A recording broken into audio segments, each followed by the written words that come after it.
ಪರಿಷತ್ನಲ್ಲಿ ನಜೀರ್ ವಿಚಾರವಾಗಿ ತೀವ್ರ ಗದ್ದಲ ನಡೀತಾ ಇದೆ. ನಜೀರ್ದು ಪಾಕಿಸ್ತಾನದ ನಾಲಿಗೆಯ ಎಂದಿದ್ದಂತಹ ಸಿಟಿ ರವಿಗೆ ಕ್ಷಮೆಯಾಚನೆಗೆ ಸಭಾಪತಿ ಸೂಚನೆ ಕೊಟ್ಟಿದ್ದಾರೆ.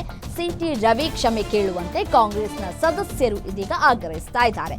ಸಿಟಿ ರವಿ ಕ್ಷಮೆಯಾಚನೆಗೆ ಸೂಚಿಸ್ತಾ ಇದ್ದಂತೆ ಸದನದಲ್ಲಿ ಗದ್ದಲಗಳು ಉಂಟಾಗಿವೆ. ಮೊದಲು ನಜೀರ್ ಕೇಸ್ ಇತ್ಯರ್ಥ ಆಗಲಿ ಅಂತ ಹೇಳಿ ಬಿಜೆಪಿ ಹೇಳ್ತಾ ಇದೆ.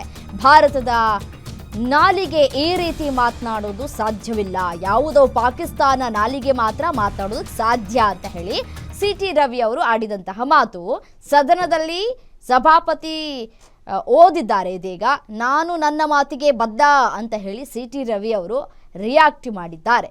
ಭಾರತದವರು ಪ್ರಧಾನಿ ಬಗ್ಗೆ ಮಾತನಾಡೋದಿಲ್ಲ ಅಂತ ಹೇಳಿ ವಿಧಾನ ಪರಿಷತ್ನಲ್ಲಿ ಸಿಟಿ ರವಿ ಅವರು ಹೇಳಿಕೆ ಕೊಟ್ಟಿದ್ರು. ಪುನರುಚ್ಚಾರ ಮಾಡೋದು ಕೂಡ ಹೇಸಿಗೆ ಆಗುತ್ತೆ ಅನ್ನುವಂತಹ ಮಾತುಗಳನ್ನು ಆಡಿದ್ರು. ನನಗೆ ನಮ್ಮ ದೇಶದ ಆ ಪದವನ್ನು ಎಷ್ಟು ಪ್ರಧಾನಮಂತ್ರಿ ಸ್ಥಾನದ ಬಗ್ಗೆ ರೀತಿ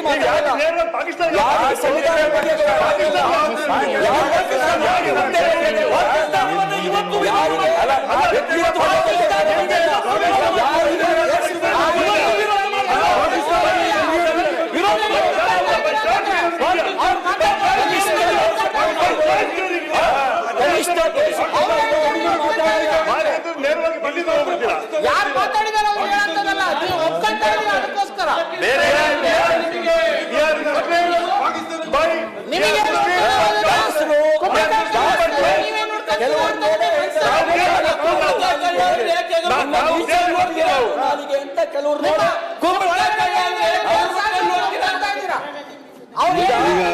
ದಾಸರು ಆಚಾರವಿಲ್ಲದ ನಾಲಿಗೆ, ನಿನ್ನ ನೀಚ ಬಿದ್ದು ಬುದ್ಧಿಯ ಬಿಡು ನಾಲಿಗೆ ಅಂತ ವಿಚಾರವಿಲ್ಲದೆ ಪರರ ನಿಂದಿಸೋದಕ್ಕೆ ಚಾಚಿಕೊಂಡಿರುವ ನಾಲಿಗೆ ಅಂತ ಹೇಳಿರೋದು ಬಹುಶಃ ಇಂಥ ಎಲ್ಲ ಪರಿಸ್ಥಿತಿಯನ್ನು ಆಧರಿಸಿಯೇ ಹೇಳಿದ್ದಾರೆ ಅಂತ ಅನ್ಕೊಂಡಿದ್ದೀನಿ. ಯಾಕೆಂದ್ರೆ ಸುಮ್ಮನೆ ಹೇಳಿಲ್ಲ. ನಾನೀಗ ಹೇಳಿರೋದು ಪ್ರಧಾನ ಮಂತ್ರಿಗಳನ್ನು ನಿಂದಿಸಿರೋರ ಬಗ್ಗೆ. ನಾನು ಈಗ ಅವ್ರು ಏನ್ ಹೇಳಕತ್ತಾರಲ್ಲ, ಈಗಲೂ ನನ್ನ ಮಾತು ಆಚಾರವಿಲ್ಲದ ನಾಲಿಗೆ ಅಂತ ಏನ್ ಹೇಳಿದಾರಲ್ಲ.